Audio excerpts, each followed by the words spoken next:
There is a lot of discussion between this north-south divide, and it's alleged that the central government is showing a stepmother attitude to the southern states like Karnataka and Kerala. Kerala has also filed a case in the Supreme Court. Karnataka में government आपके ऊपर आरोप लगाती है कि जितना tax हम देते हैं उसमें से बहुत कम हमें वापस मिल रहा है। अगर ऐसे ही चलता रहा तो सेपरेट नेशन करने की पहली बात है कि हम सब माँ भारती के कल्याण के लिए हम सबका दायित्व है, चाहे राज्य सरकार हो केंद्र सरकार हो, 140 करोड़ देशवासियों के हमारा जिम्मा है।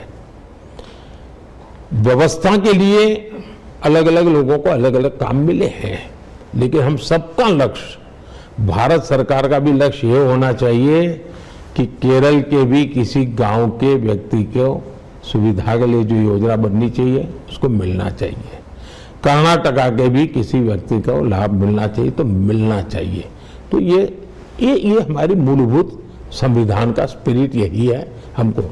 अब मुझे बताइए, हिमालय से नदियां निकल रही हैं और हिमालय के जो राज्य हैं वो कह दे कि पानी कहीं किसी कोई मालिकी नहीं है तो मेरी मालिकी है, तो देश चलेगा क्या?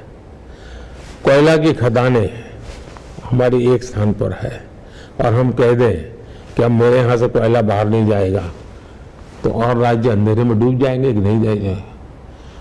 ये सोच ठीक नहीं है जी। ये संपत्ति सब देश की है, कोई हम उसमें से मालिक नहीं है। दूसरी बात है, ये व्यवस्थाएं संविधान में निर्धारित नियमों से चलती है, कोई सरकार और अपनी मर्जी से नहीं करती है।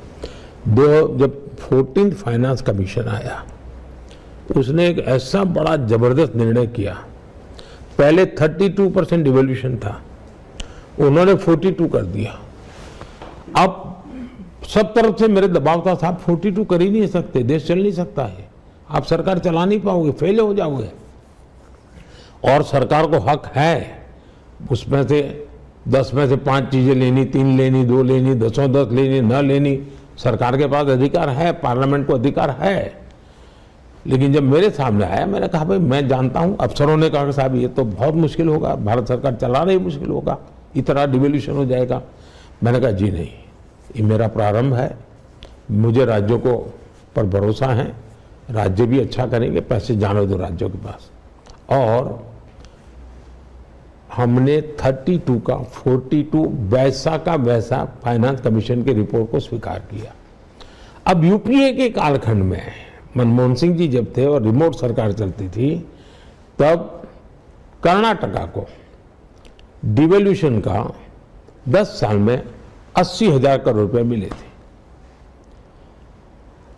हमारी सरकार ने करीब करीब 3 लाख करोड़ रुपए दिए हैं।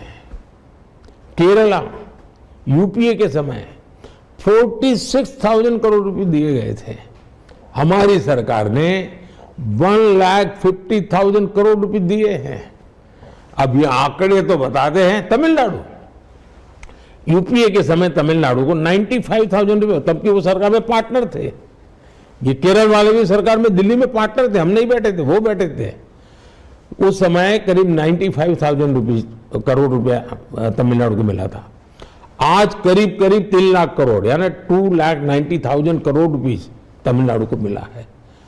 ये आंकड़े बताते हैं कि ये झूठ फैलाया जा रहा है, राजनीतिक स्वार्थ के लिए नफरत का वातावरण पैदा किया जा रहा है।